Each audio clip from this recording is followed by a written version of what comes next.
जय हिंद दोस्तों। प्रयास एकेडमी की हिंदी टेस्ट श्रृंखला में आपका स्वागत है। हम लोग प्रश्न उत्तर करना प्रारंभ करते हैं। पहला प्रश्न है, हिंदी शब्दानुशासन के लेखक हैं। चार विकल्प हैं आपके समक्ष: Joshua Ketelaar, Kishoridas Vajpeyi, George Grierson, Kamta Prasad Guru. इसका सही उत्तर देना है छात्रों आपको। इसका सही उत्तर होगा किशोरीदास वाजपेयी। और किशोरीदास वाजपेयी जी का हिंदी व्याकरण में अभूतपूर्व योगदान के कारण इन्हें हिंदी भाषा का पाणिनि कहा जाता है। हिंदी भाषा का क्या कहा जाता है? पाणिनि कहा जाता है। पाणिनि कहा जाता है, ठीक है। और इनकी हिंदी शब्दानुशासन प्रसिद्ध व्याकरण पुस्तक भी है हिंदी की। फिर एक नाम आता है जेशुआ केटलर का। ये भी प्रसिद्ध व्याकरणाचार्य थे। ये एक डच नागरिक थे। डच जो आज वर्तमान में हॉलैंड या नीदरलैंड के नाम से जाना जाता है, इन्होंने अपने देश के नागरिकों के लिए जो भारत आते थे उनके लिए हिंदी सीखने के लिए आपको इन्होंने हिंदी व्याकरण को डच भाषा में लिखा था। डच भाषा में लिखा था। अब जॉर्ज गियर्सन ये व्याकरणाचार्य नहीं थे। ये इन्होंने हिंदी साहित्य के इतिहास को लिखा था और इनका हिंदी साहित्य का इतिहास अंग्रेजी भाषा में प्रकाशित हुआ। किस नाम से जाना जाता है? द मॉडर्न लिटरेचर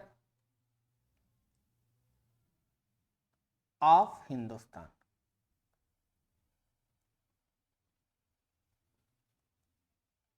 और कामता प्रसाद गुरु जी भी ये हिंदी साहित्य के या हिंदी भाषा के प्रसिद्ध व्याकरणाचार्य थे। कामता प्रसाद गुरु जी भी, और ये काशी नागरी प्रचारणी सभा से जुड़े रहे हैं और हिंदी के व्याकरण के उत्थान के लिए बहुत ही योगदान दिया इन्होंने। अगले प्रश्न की ओर हम लोग चलते हैं। भारतेंदु का खड़ी बोली में रचित कविताओं का संग्रह किस नाम से प्रसिद्ध है? चार विकल्प हैं: फूलों का गुच्छा, प्रेम तरंग, प्रेम सरोवर, प्रेम माधुरी। इसका सही उत्तर देना छात्रों आपको। इसका सही उत्तर होगा फूलों का गुच्छा। आपको मालूम है भारतेंदु जी आपको आधुनिक काल के प्रवर्तक या कह सकते हैं गद्य विधा के जनक भी माने जाते हैं। आपको आधुनिक काल के प्रवर्तक हैं। आधुनिक काल के प्रवर्तक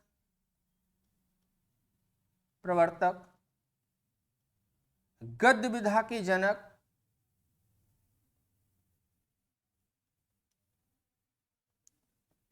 हैं।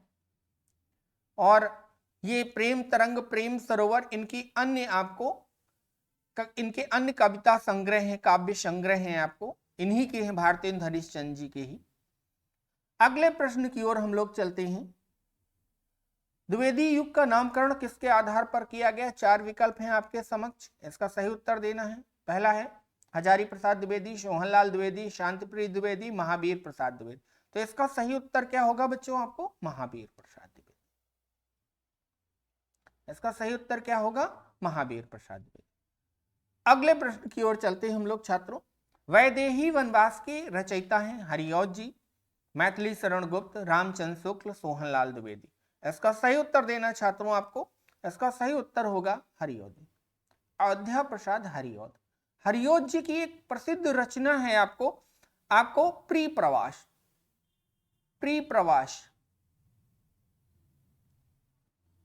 हरिऔध जी की प्रसिद्ध रचना है और इसे खड़ी बोली का प्रथम महाकाव्य कहा जाता है। खड़ी बोली का प्रथम महाकाव्य कहा जाता है।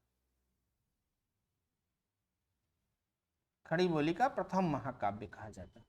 अगले प्रश्न की ओर चलते हैं। हल्दी घाटी वीर रस प्रधान प्रबंध काव्य किसका है? चार विकल्प हैं आपके समक्ष: सोहनलाल द्विवेदी, श्याम नारायण पांडे, महादेवी वर्मा, सुभद्रा कुमारी चौहान। इसका सही उत्तर देना छात्रों हल्दी घाटी वीर रस से प्रधान। ठीक है, आपको देखिए सुभद्रा कुमारी चौहान जी भी वीर रस प्रधान कवि, और इसके अलावा एक हिंट है आपको दिए दे रहे हैं आपको। तो इसका सही उत्तर होगा आपका श्याम नारायण पांडे। हल्दी घाटी वीर। श्याम नारायण पांडे जी की एक और वीर रस प्रधान रही है आपको काव्य इनका, वो है आपका जौहर।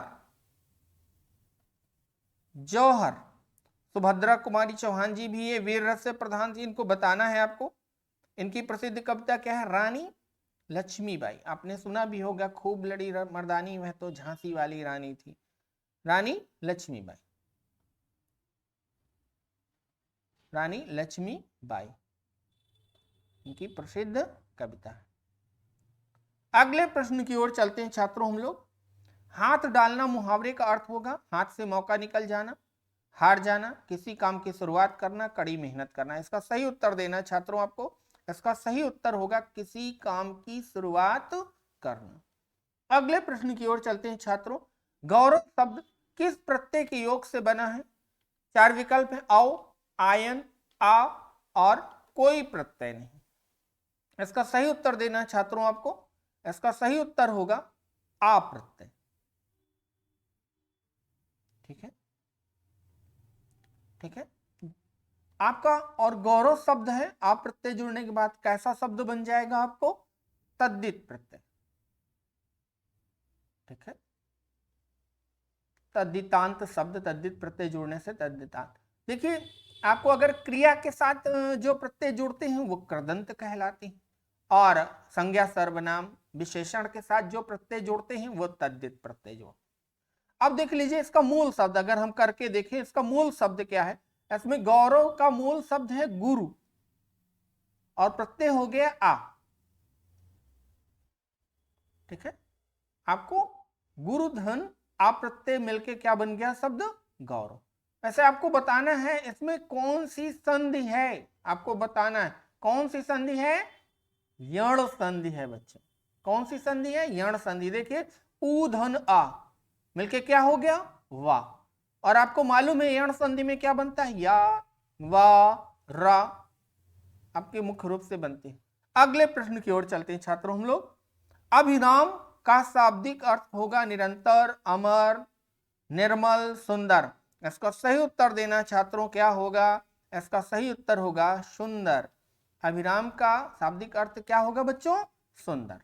अगले प्रश्न की ओर चलते हैं। देव शुर में समास है, 4 विकल्प हैं, तत्पुरुष समास, सभ्य भाव समास, कर्मधारा समास, द्वंद्व समास।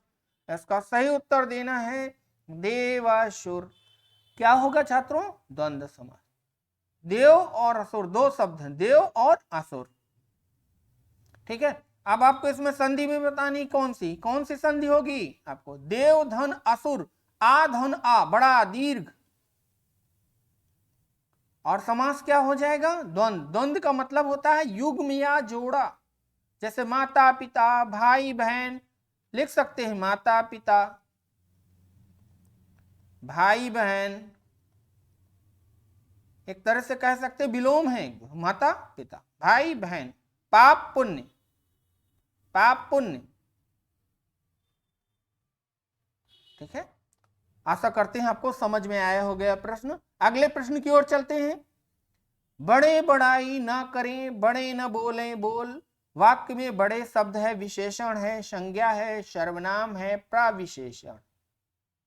इसका सही उत्तर देना है छात्रों आपको।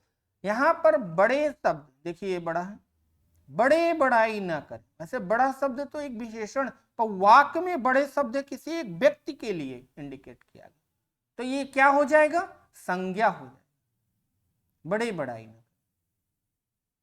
ठीक है, अगले प्रश्न की ओर चलते हैं छात्रों हम लोग। निम्न में असंगत युग्म है, और ये क्वेश्चन है आपका लिंग निर्धारण का। 4 विकल्प हैं, मणि स्त्रीलिंग, नाच स्त्रीलिंग है, घी पुरलिंग है, ताश पुरलिंग। बताना है कौन सा असंगत युग्म है लिंग का। इसका सही उत्तर देना है छात्रों आपको। इसका असंगत यानी गलत है कौन सा युग्म आपको लिंग का? आपका गलत है नाच। नाच स्त्रीलिंग नहीं है, पुरलिंग है। वैसे देख लीजिए अन्य प्रश्नों को भी देख लीजिए। आपका मणि स्त्रीलिंग, वैसे आप देखिए रत्नों के नाम पुरलिंग होते हैं।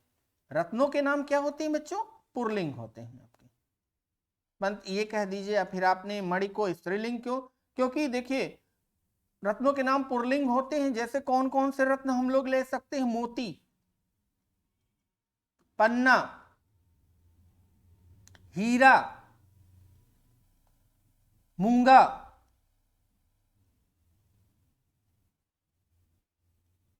पुखराज। एक यहां थोड़ा सा विवादित प्रश्न आता है, नीलम। अगर बात करें कि रत्न की बात करें नीलम, तो ये पुल्लिंग हो जाएगा। अगर किसी महिला के नाम की बात करें तो ये स्त्रीलिंग हो जाएगा। पर इसी का रत्नों का अपवाद है मणि, और ये क्या होता है, स्त्रीलिंग होता है। अब जैसे घी आपने लिया पुल्लिंग, इसका भी देख लीजिए रूल आप लोग।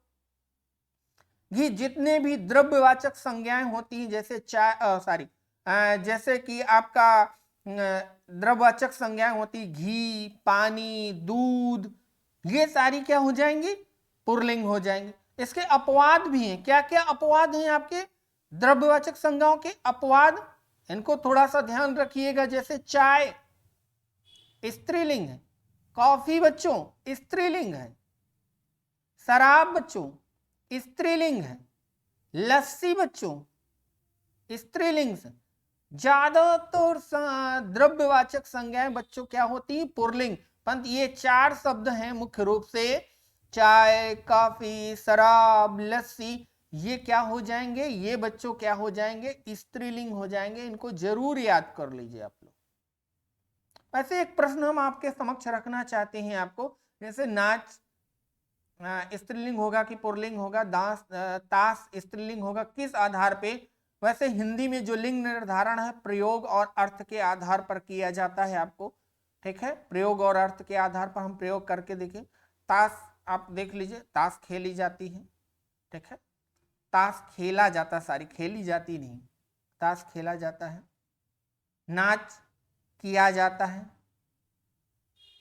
बड़ा सुंदर नाच हुआ, आप प्रयोग करके देखिए आपको, ठीक है। तो असंगत युग्म क्या है आपको क्लियर हो गया कि नहीं, नाच क्या है आपको पुल्लिंग शब्द है, ना कि स्त्रीलिंग। अगले प्रश्न की ओर चलते हैं छात्रों हम लोग। योग रूढ़ शब्द है पंचानन, पंचांग, पंचगव्य, पहुंच।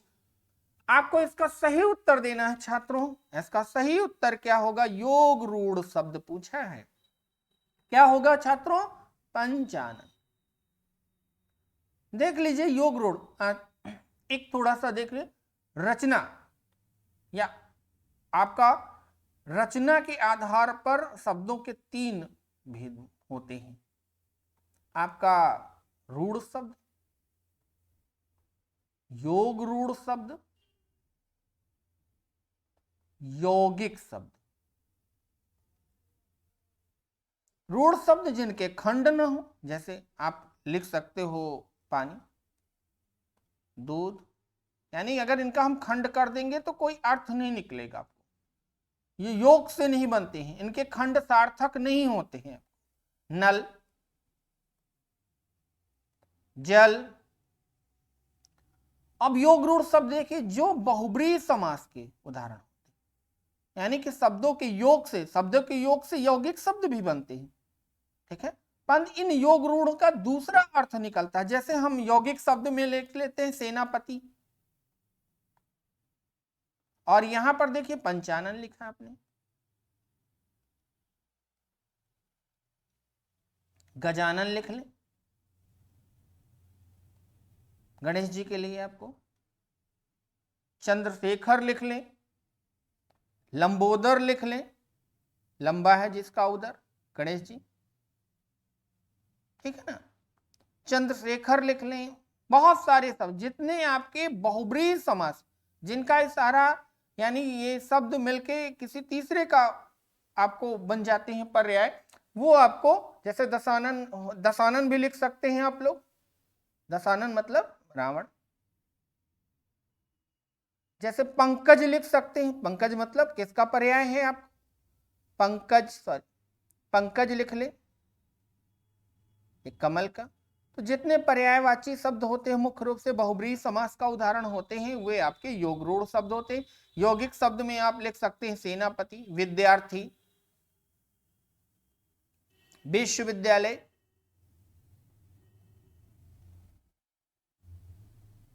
ये आपके क्या हो जाएंगे, यौगिक शब्द। यौगिक मतलब दो शब्दों के मेल से बनते योग रूढ़ शब्द भी हैं आपको शब्दों के मेल से, पर इनका इशारा क्या होता है, किसी तीसरे शब्द की ओर हो जाता है, तीसरे के ये विशेषण बन जाते हैं। अगले प्रश्न की ओर चलते हैं छात्रों हम लोग। किसी विषय की पूरी छानबीन करना कहलाता है विवेचन, विश्लेषण, मीमांसा, समीक्षा। इसका सही उत्तर देना है छात्रों आपको। इसका सही उत्तर होगा आपका विवेचन। किसी विषय की पूरी छानबीन करना क्या कहलाता है, विवेचन कहलाता है आपको। अब जैसे विश्लेषण है आपको, विश्लेषण हम कह सकते हैं, विश्लेषण के लिए अगर हम वाक्य का प्रयोग करें कि किसी विधान या व्यवस्था का सूक्ष्मता से परीक्षण, क्या है, किसी विधान या व्यवस्था का सूक्ष्मता से परीक्षण, सूक्ष्मता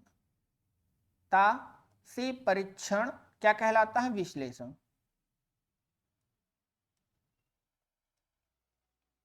मीमांसा हिंदू धर्म का एक प्रसिद्ध दर्शन है।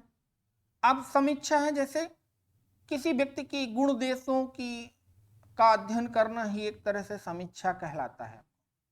अगले प्रश्न की ओर चलते हैं छात्रों हम लोग। स्याह का विलोम है, 4 विकल्प हैं, स्वच्छ, स्वच्छता, प्राचीन, सफेद। इसका सही उत्तर देना है छात्रों आपको।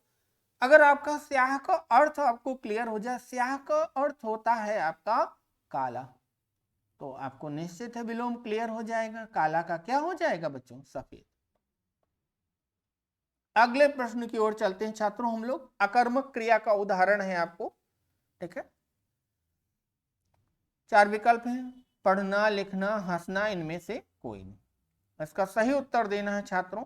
इसका सही उत्तर होगा आपका हंसना। देखिए, कर्म के आधार पर क्रिया के 2 भेद होते हैं, थोड़ा सा समझ लें इस प्रश्न को आपको। सकर्मक,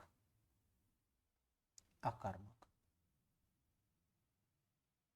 ठीक है। सकर्मक जिसमें कर्म हो या कर्म की अपरिहार्यता हो, सकर्मक। जैसे पढ़ना एक शब्द है, पढ़ना, देखिए पढ़ेंगे, अखबार पढ़ेंगे, पुस्तक पढ़ेंगे, ठीक है, कर्म के ना होते हुए कर्म की अपरिहार्यता है, तो पढ़ना क्या हो जाएगा, सकर्म। अब देखिए एक शब्द हमने दिया लिखना,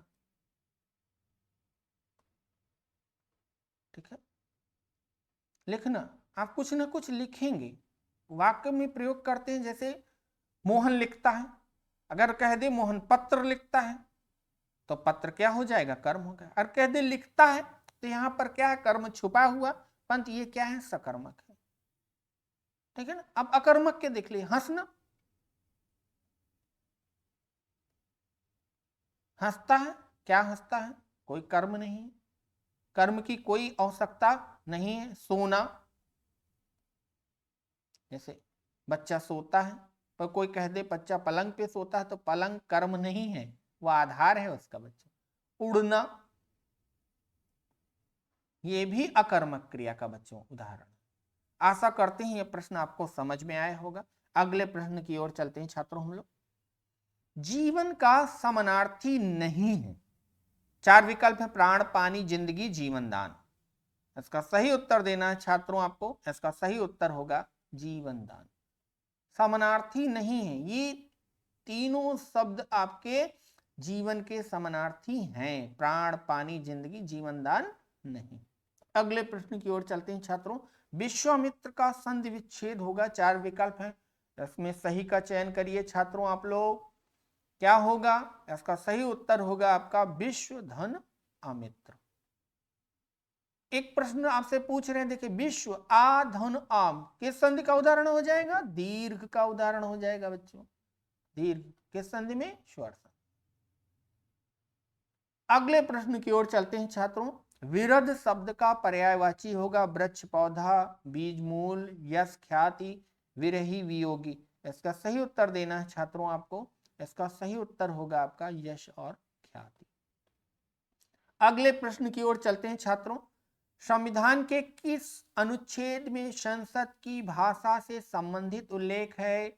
देखिए 4 विकल्प हैं, 210 अनुच्छेद, अनुच्छेद 120, अनुच्छेद 343, अनुच्छेद 351।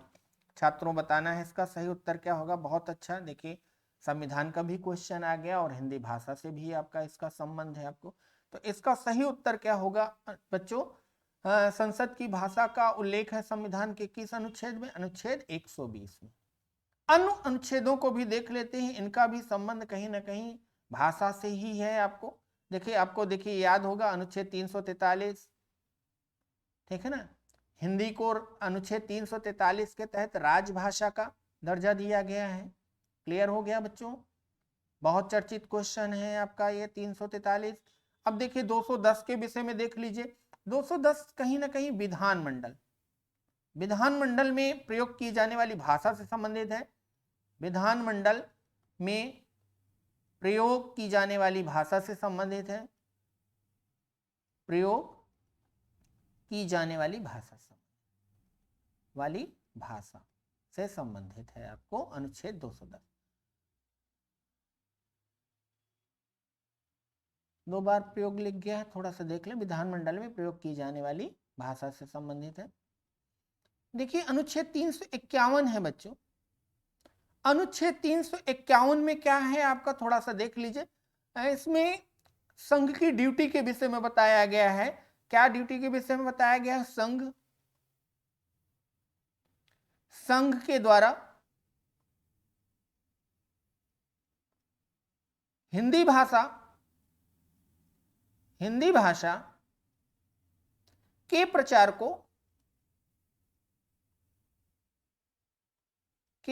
को बढ़ावा देने की बात की गई है। जिससे हिंदी विभिन्न भारत देखिए विभिन्न संस्कृति और भाषाओं का देश है आपको।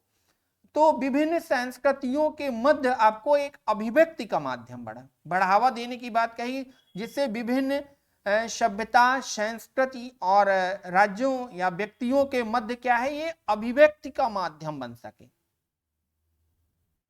क्या बन सके? अभिव्यक्ति का माध्यम बन सके। एक तरह से जिस प्रकार पूरे विश्व में एक अभिव्यक्ति का माध्यम या कौन सी भाषा है जो लोगों को कनेक्ट करती है, अंग्रेजी, उसी तरह आपको संघ की ये ड्यूटी दी गई इस अनुच्छेद के तहत को हिंदी को बढ़ावा दे, जिससे एक देश के विभिन्न संस्कृति और लोगों के मध्य अभिव्यक्ति का माध्यम बन। आशा करते हैं प्रश्न आपको समझ में आया होगा। अगले प्रश्न की ओर चलते हैं। जातिवाचक संज्ञा बताइए। 4 विकल्प हैं, हिमालय, जुलाहा, भारतीय मंडल। इसका सही उत्तर देना है छात्रों आपको। इसका सही उत्तर क्या होगा बच्चों? जुलाहा होगा। अन्य शब्द देख लीजिए। हिमालय क्या है? देखिए संज्ञा के कितने भेद होते हैं आपको मालूम है? 3। व्यक्तिवाचक, जहां एक व्यक्ति, एक वस्तु, एक स्थान का बोध हो, व्यक्तिवाचक। जातिवाचक, जहां एक से अनेक व्यक्तियों यानी उनके जातियों का बोध हो, वहां जातिवाचक। और भाववाचक, जहां भाव का बोध हो, वो भाववाचक। 2 और भेद भी माने जाते हैं आपके, जैसे कि आप कह सकते हो द्रव्यवाचक, जो नाप तौल वाली वस्तुएं द्रव्यवाचक हो जाएंगी, और हो जाएगा समूह, जिससे समूह का बोध हो वो समूह। तो यहाँ पर हिमालय क्या है? व्यक्तिवाचक है। एक व्यक्ति, एक वस्तु का बोध हो रहा है, एक हिमालय एक है आपको। अब देखिए भारतीय शब्द क्या है? ये संज्ञा नहीं हो के विशेषण हो जाएगा आपको। क्या हो जाएगा बच्चों? विशेषण हो जाएगा।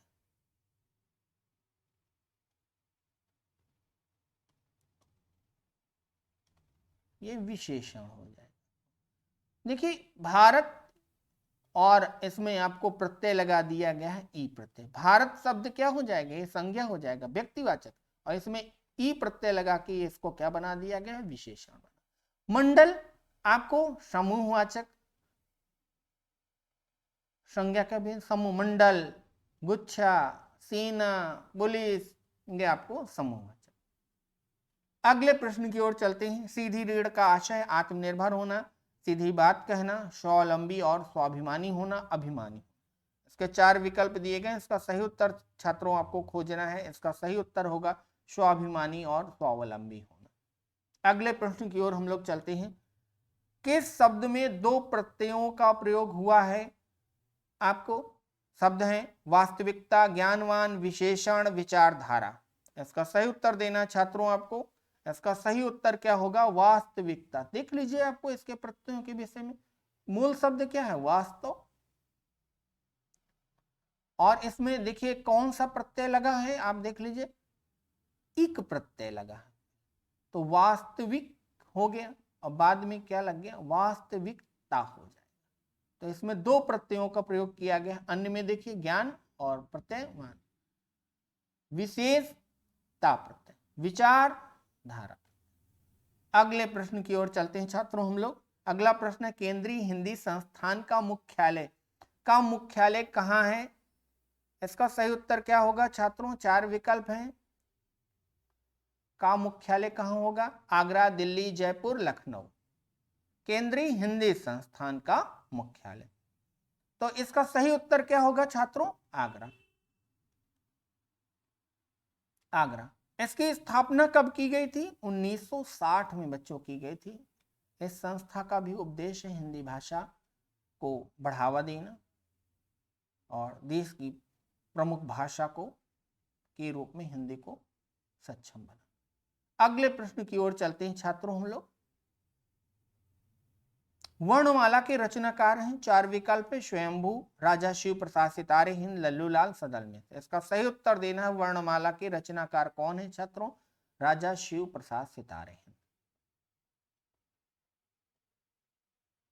अगले प्रश्न की ओर चलते हैं। एक पंक्ति या सूक्त है और प्रसिद्ध सूक्ति है ये, नारी तुम श्रद्धा हो, नारी तुम श्रद्धा हो, विश्वास रजत नग पगतल में, पीयूष सोत सी बहा करो जीवन के सुंदर समतल। बहुत ही प्रसिद्ध, और इसको कुमार विश्वास जी ने अभी हाल ही के वर्षों में इसे आपको अपनी आवाज दी है आपको रचना के लिए। ये किसकी प्रसिद्ध रचना है? जयशंकर प्रसाद जी की। ये पंक्ति किसकी और इनके किस रचना से लिया गया है इसको? इनकी प्रसिद्ध रचना है आपको कामायनी महाकाव्य से लिखा गया। कामायनी महाकाव्य से इसको लिया गया है। और कामायनी में वर्णन है आपको मनु और श्रद्धा द्वारा पुनः सृष्टि की उत्पत्ति।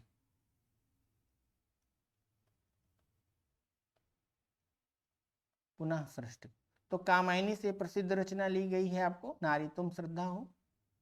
आशा करते हैं आपको ये ट्रस्ट श्रृंखला पसंद आई होगी।